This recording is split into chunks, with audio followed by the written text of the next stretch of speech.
My name is Skylar, and my group members were Lindsay, Byron, and Wes, and we had unbecoming conduct in youth sport.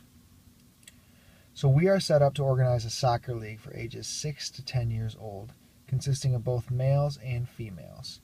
This is going to be played in Clarrington, and the parents in this area have been quite competitive, as well as the children who are participating. There has been multiple suspensions and acts of violence that just have not shed good light on Clarrington's youth sports.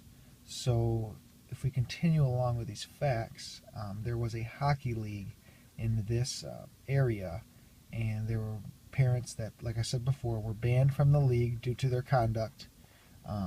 And there was also suspensions given out to the players participating. And remember, this is a young age group, so this is quite out of the ordinary, I would say, to have 6 to 10-year-olds with this violent of behavior.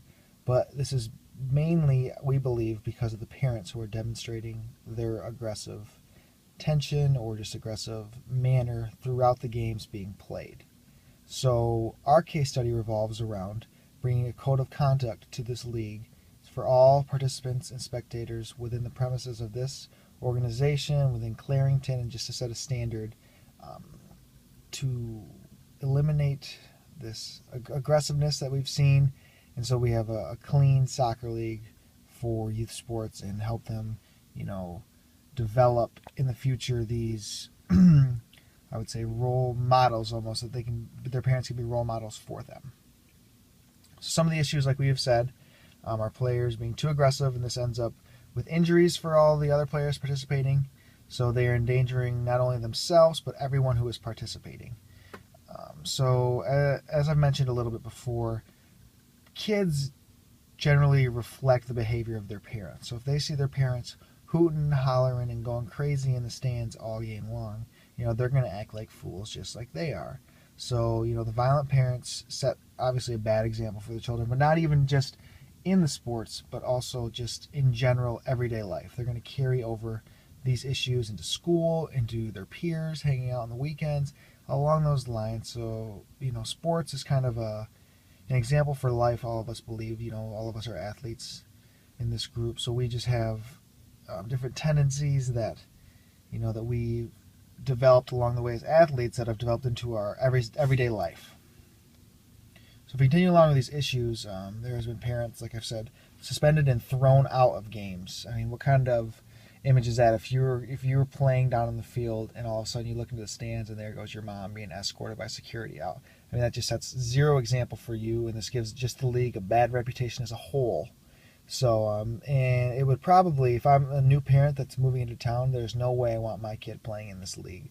So it just has a bad nature and atmosphere of this whole Clarrington almost area. So, like I mentioned, our case study is strictly putting the code of conduct into this and how we're going to communicate it, how we're going to get everyone to buy in, and just implement all these different policies that we want to start. So, based off what we need to believe in is that the parents are still acting in violent behavior. The major problem with all this is, of course, there's always something that's sent out at the beginning of the season that, hey, let's sign this and your kid's good to go. What parent honestly reads that?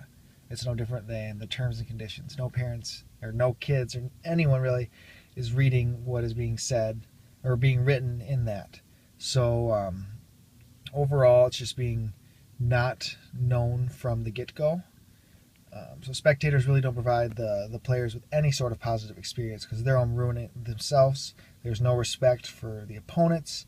There's way too much trash talk, way too much confrontation going on with all different elements of the sport. So the players, spectators, coaches, fans, referees, anything involved. There's just so much confrontation that is not needed. And honestly, it's frankly embarrassing.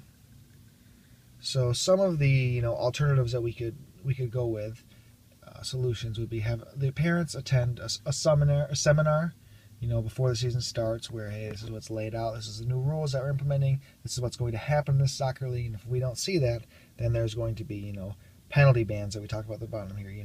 If it's a ban for life that your kid is no longer allowed to play, or that you are no longer allowed to attend a sporting event. So there's also the module program on the code of conduct, where something we could based on the internet, where we make sure, you got to complete this whole action, but sometimes people would just click, click, click, and there it's kind of good, and then, oh, we're good to go. So complete Safe Sport, which is also a thing ran through the USA Sporting, where, you'd have to go through this whole website, or you fill out the documents that go along with this and be like, okay, so now I know this, we're good to go. So that's, not a bad solution, but it doesn't touch on everything that I'll bring up later.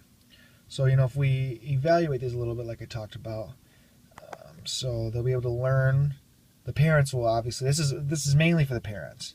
They'll be able to learn why they shouldn't be acting in this manner, while their son or daughters. And maybe if we brought up facts on, how parents are resembling their kids are resembling their parents, along those lines.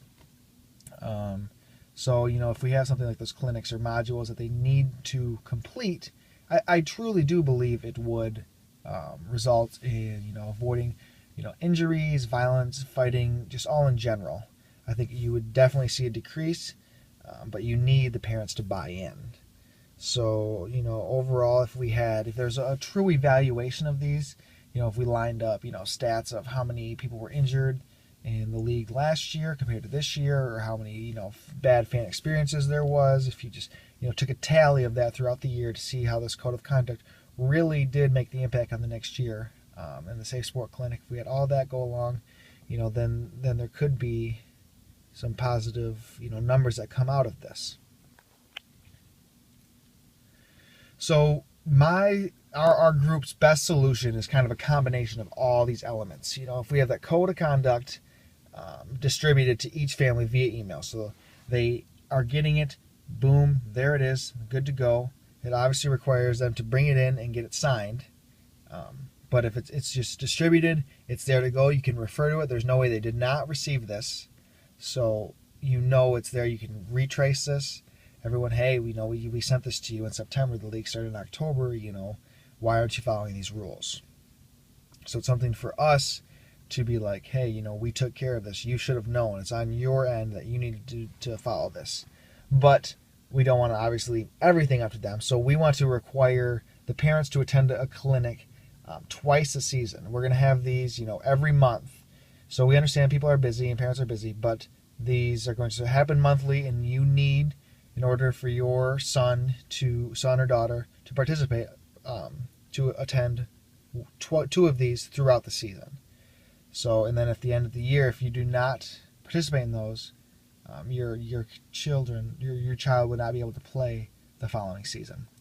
And then we want to obviously reward the individuals, because that's what we believe really has an impact, not only for parents, but for kids. Everyone wants to, win the prize, or, be the top dog, or receive achievement, get an award, get a ribbon, something along those lines where, hey, I followed the code of conduct. We honor them at the end of the season, that they made it through the season, and, that's a big point of our end of the year banquet on how much improvement it was we saw with our code of conduct, and everything along those lines on how much better our season was because of these rules and policies that we put in place. So our code of conduct and how it has to be distributed, it's like I said, not only are we going to email it, but it needs to be distributed publicly so that every single spectator and player can clearly see them. So on all venues and facilities, it will be clearly displayed, right when they walk in, hey, code of conduct for Clarington Soccer League, right there, good to go, because this will obviously keep all fans and players safe from the moment they walk in to the moment they leave. So there were no longer those issues, because it's strict punishment, it's strict laid out that this is what you need to follow, or else, you're not allowed to attend. So along those lines, people may not actually think they have to follow this code of conduct because if it's just newly implemented, but it really needs to be hammered out, the point that this is what it is, and it's strict. If you're not following these, I'm sorry, but you cannot come, watch your child, or your child cannot participate. And that's not only a dagger to them and embarrassing to them, but, their child would, feel awful and be upset at the parent, and it just reflects a bad image. So, but if that's the, the way Clarington's going to be and the way the parents are here, it's something that we need to make sure that they know, or else there'll be no progress made. So how do we implement this code of conduct? Obviously communicate, at the clinics, or at the monthly clinics, that this must be understood completely by the parents. It can't be just the fact that, hey, we received it. We need them to know this is what is in it. This, you have to know, you have to follow these rules. I know I'm hammering this point over and over again, but it's a must. So like I said, to enforce a strict punishment, nothing teaches a child more than missing out on what their peers enjoy. So could you imagine, as a kid, seeing yourself on the sideline, how heartbroken you are to see, your team participating and winning. That would just break my heart personally, and I know other athletes and even kids, they don't want that fear of missing out. So if that's what it takes, then that's the punishment that needs to be in, and then as a parent as well, that punishment needs to be there. And dealing with ethical dilemmas in this, you need to make sure that they understand why this is important. I brought this up earlier, but if you point out the facts of why, how much parents' behavior reflects on children, how much, if, I mean, this is an extreme example, but if, what's the likelihood of your son or daughter to, take drugs if you're a drug addict as a parent, you know what I mean? They just see the behavior out of you, and it's natural for a child to follow their parents because it's who they look up to, it's who they spend the most time with. So, they need to understand why, the parents need to understand why this is important, because if their morals don't reflect this behavior, then there's no way that it can line up with these ethical issues, So most importantly, they need to understand why this is happening, so those ethical dilemmas are not created. So overall, if we're buying in, we need to dedicate the parent that has gone through the clinics and learned through the beginning of how much respect is needed to the sport, and just to constantly remind them why we've put this in play, this code of conduct, and update parents on the reports on how the season's going, how the violence is cut down, how much more enjoyable this is for the coaches and for the players and everyone involved in this league, and how much more it reflects back onto Clarington as a whole. So you need just to make sure the dedicated parents get all of the parents to take their seminars and attend the monthly clinics. You just remind them of the consequences if they do break breach our code of conduct. Just how important it is to them and what's they're missing out if they don't. So, and also to just evaluate more, you need the referees to be well aware of the rules. They need to go through this exact process as well, because they're ultimately the enforcers of everything. So if they're not getting it right, then it's just reflecting bad onto the sport, onto the league. So the referees must be well aware of this. And then just you need someone to check in on the teams. Have someone evaluate them on a regular basis to see hey, I'm your point of contact. I'm your representative of this team, and just make sure, hey, you guys are doing a great job. If you check in with them, once every couple of weeks, hey, I've seen really improvement out of you as a coach, as your players, your parents involved. That way you can feel like you are making progress, and that the league as a whole is being corrected. So, this is the last slide that we have over here. But as you can tell, our main point of this code of conduct is just to generally make sure everyone knows why this is being put in play, how much it will help, and the punishment if they don't, because those are the three biggest points on if their child can participate and how it will reflect on Clarington as a whole, this league as a whole, and just you as an individual. Everyone deserves that respect, and if you can't abide by these rules, then there's no reason that you should be able to participate. So that's our feel on this take, and we believe that this code of conduct can really make an impact on this league, and these are the reasons why.